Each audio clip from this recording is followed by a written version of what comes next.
नमस्कार. साईवाणी. आपण सर्वजण आज साईबाबांचे विचार ऐकण्यासाठी, बाबांचा संदेश ऐकण्यासाठी आलात. आपण सर्वजण या ठिकाणी आलात. मी आपलं सर्वांचं स्वागत करतो. प्रथमतः सर्वांना मी विनंती करतो की आपण सर्वांनी हात जोडा आणि साईराम म्हणा. जय साईराम, जय साईराम, जय साईराम. श्रद्धा आणि सबुरी, सबका मालिक एक, हे विचार बाबांनी सर्वांना दिले आणि तेच विचार आपण सर्वांनी समाजापर्यंत आणले. मला सर्वांना एक सांगायचं आहे, जीवनात वाटचाल करताना काट्यांना दूर सारायचं असतं, अंगावर आलेले शत्रूला मित्र बनवायचं असतं, अपयश पदरी आलं म्हणून निराश व्हायचं नसतं, यशाच्या शिखराकडे जाताना मागे वळून पाहायचं नसतं. यश म्हणजे काय हो? हाती घेतलेल्या कामात सफलता म्हणजेच यश. यश कसं मिळवायचं, यश कसं मिळवलं पाहिजे, त्यासाठी आपण काय केलं पाहिजे, याच्या अनेक गोष्टी आहेत.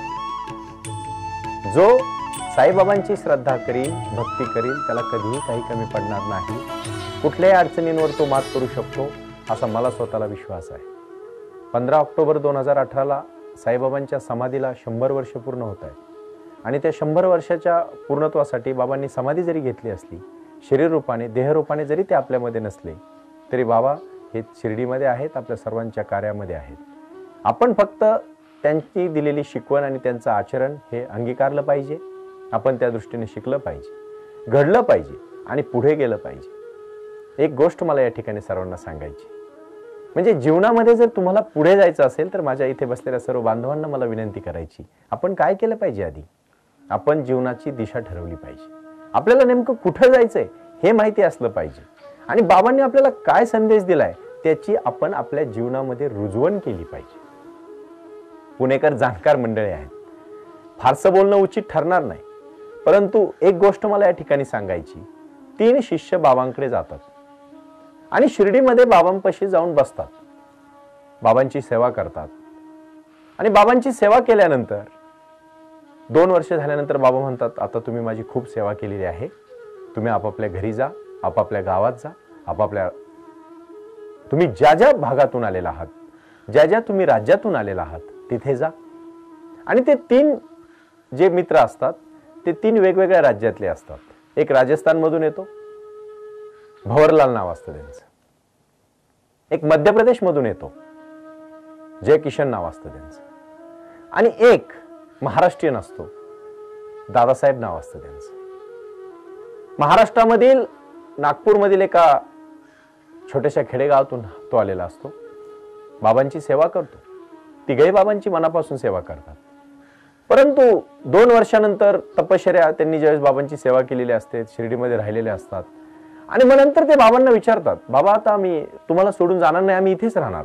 बाबा म्हणतात, नाही, तुमचं कर्तव्य आहे बाबांना, तुम्ही ते केलं पाहिजे. आणि म्हणून तुम्हाला मला या ठिकाणी सांगायचंय, सेवा करायची म्हणजे फक्त भक्ती नाही करायची, फक्त आराधना नाही करायची. भगवान श्रीकृष्णाने सुद्धा कुरुक्षेत्रामध्ये युद्ध का केलं? युद्ध करायची काय गरज होती? युद्ध करणं ही काळाची गरज होती. आणि म्हणून बाबांनी सांगितलं, आता तुम्ही तिघजण या, तिघही अतिशय 2 वर्षानंतर फार बाबांच्या सानिध्यात असतात, बाबांच्या प्रेमात असतात. त्यांना फार दुःख होतं बाबांना सोडून जाताना, पण म्हणतात ना, विरह शिवाय, अगदी माऊलींनी सुद्धा आपल्या ज्ञानेश्वरीत सांगितलेलं आहे, जन्म हे पेरणे आणि मृत्यू हे उगवणे. अरे आपल्याला वेगळं व्हायचंय, म्हणजे आपल्याला काहीतरी उगवण्यासाठी, आपल्याला काहीतरी पेरण्यासाठी बाहेर पडायचंय. आणि मग बाबा त्यांना तिघांना बोलवतात, ते बाबांजवळ येतात, म्हणतात, बाबा तुम्ही आमचे गुरु आहात, गुरुदक्षिणा मागा बाबा, गुरुदक्षिणा मागा. बाबा हसतात, स्मितहास्य करतात आणि एवढंच सांगतात की बाबांनो, तुम्ही मला गुरुदक्षिणा जरूर द्या, परंतु मी 3 वर्षाने तुम्हाला परत बोलवणार आहे या ठिकाणी. ज्यावेळेस तुम्ही 3 वर्षाने माझ्या इथे दर्शनाला याल, मला भेटण्यासाठी याल, तेव्हा मी तुमच्याकडनं पाहिजे ती घेईल. आता मात्र माझी विनंती आहे, मीच तुम्हाला एक गोष्ट भेट देतो, ती घ्या आणि तुम्ही जा. अगदी तुम्हाला माहित असेल, अन्न हे पूर्ण ब्रह्म आहे आणि म्हणून माऊलींनी, तुकोबांनी सांगितलेलं आहे, जो जे वांछिल तो ते लाहो प्राणी जात. 700 वर्षापूर्वी माऊलींनी हे का सांगितलं? काय अर्थ आहे त्याचा? इथे आमचा अक्षय बसलेला आहे. अक्षयला मला हे सांगावंसं वाटतंय की समाजामध्ये जर तुम्हाला काही मिळवायचं असेल, तुम्हाला आधी समाजासाठी दिलं पाहिजे. समाजाला देणं आपण दिल्याशिवाय आपल्याला काही मिळत नाही. आणि मग तिघजण जातात बाबांकडे, पहिला आशीर्वाद घेतो, बाबा आशीर्वाद देतात, त्याच्या हातामध्ये एक हरभरा देतात. दुसरा येतो, त्याच्या हातामध्ये बाबा हरभरा देतात. तिसरा येतो, त्याच्या हातामध्ये बाबा हरभरा देतात. तिघही हरभरा घेतात, बाबांचा प्रसाद म्हणून आपापल्या घरी जातात. घरी गेल्यानंतर पहिला जो राजस्थानचा असतो तो विचार करतो की बाबांनी हरभरा का दिलाय, बाबा दुसरे काही देऊ शकले असते. तो म्हणतो नाही, हा हरभरा फार चांगला आहे आणि कदाचित तो प्रसाद असेल. तो घेतो आणि तो हरभरा खाऊन टाकतो आणि नंतर त्याला वाटतं अरे मला फार छान वाटतं हरभरा खाल्ल्यापासून. दुसरा विचार करतो बाबांनी हरभरा का दिलाय, पहावर का नीट लक्षपूर्वक, नाही हा सर्वसामान्य हरभरा नाहीये, हा बाबांनी दिलेला हरभरा आहे. आणि तो घेतो, सोन्याची डबी बनवतो आणि त्या सोन्याच्या डबीत ठेवतो. दररोज ते आपल्या देवाऱ्यात ठेवतो, दररोज त्या हरभऱ्यात ते सोन्याच्या डबीत ठेवलेला असतो, त्याची पूजा करतो, त्याची अर्चा करतो, त्याची आराधना करतो, त्याची साधना करतो. आणि तिसरा मात्र 4 दिवस महाराष्ट्रातला जो नागपूर मधला आपला हे बांधव तो विचार करतो की नाही, बाबांनी हरभरा हा कशासाठी दिलेला आहे. आणि मग बाबांना द्यायचंच होतं तर सोन्याचा पण हरभरा देऊ शकले असते, चांदीचा देऊ शकले असते, त्यांनी खरा खरा हरभरा का दिलाय. आणि मग तो विचार करतो आणि मग तो हरभरा घेतो, आपल्या शेतात जातो, शेतामध्ये तो जमिनीमध्ये टाकतो, त्याला खत पाणी घालतो. हळूहळू त्या हरभऱ्यातून एक 8 दिवसांनी 4 दिवसांनी छोटस कोंब येतं. मग त्या कोंबाची तो काळजी घेतो. त्या काळजी घेतल्यानंतर त्या कोंबासाठी तो त्याची अगदी पाणी खत त्याला वेळेवर सर्व गोष्टी करतो. आणि मग एक 8-10 दिवसांनी 15 दिवसांनी एक छोटस रोपटं तयार होतं आणि छोटस रोपटं मग त्याचं छोटस झाड तयार होतं. त्या झाडाला अनेक छोटे छोटे हरभरे लागतात. अगदी 3-4 महिन्याचा हा सगळं कालावधी गेल्यानंतर त्याचे 15-20 हरभरे तयार होतात.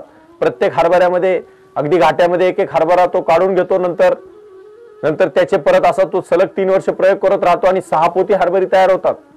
बरोबर 3 वर्ष होतात. बाबांचे 3ही भक्त असतात, बाबांच्या सानिध्यात राहिलेले असतात, बाबांचं ज्ञान घेतलेलं असतं, श्रद्धा आणि सबरूची शिकवण घेतलेली असती, सप्त मालिक एक म्हणून जगत असतात.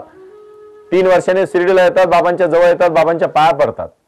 आणि गुरु भेट जशी गुरु शिष्य भेट होते तशी ती भेट होते. आणि मग बाबा विचारतात, अरे तू काय केलंस त्याचं. बाबा, तो हरभरा मी प्रसाद म्हणून खाल्ला आणि आज खरं सांगतो बाबा, तेव्हापासून मला फार बरं वाटतंय, खूप माझी प्रकृती सुधारली बाबा. दुसऱ्याला विचारतेस तू काय केलंस. तो सांगतो बाबा मी तो हरभरा सोन्याच्या डबीत बनवून माझ्या देव्हाऱ्यामध्ये ठेवला आणि दररोज मी त्या डबीची पूजा करतोय बाबा. अरे वा. आणि तिसऱ्याला विचारतात तू काय केलंयस. तिसरा मात्र सांगतो बाबा, आपण दिलेला हरभरा मी माझ्या शेतामध्ये पेरला, त्याला मी खत पाणी घातलं, दर 3-4 महिन्यांनी मी त्याचे हरभरे काढत गेलो. 6 पोती मी हरभरी तयार केलीत, 3 पोती मी माझ्या घरी ठेवलीत आणि 3 पोती आपल्या शिर्डीसाठी, आपल्या या मंदिरासाठी बाबा, या सर्व शिर्डीकरांसाठी मी घेऊन आलोय. आणि मग बाबा त्याच्या पाठीवर हात ठेवून सांगतात, तू मी दिलेल्या ज्ञानाचा खरा उपयोग केलेला आहेस. इथे शिर्डीत कशासाठी यायचं, पाप धुण्यासाठी इथे यायचं का, इथे येऊन काय करायचं.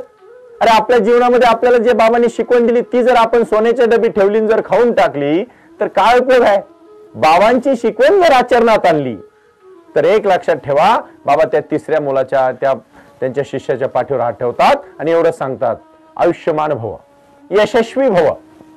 म्हणजे घेतलेल्या ज्ञानाचा जर व्यवस्थित उपयोग केला तरच तुमचं जीवन यशस्वी होणार आहे. एवढंच मला या ठिकाणी सांगायचंय. धन्यवाद. Please share and like this video and subscribe our YouTube channel. Thank you.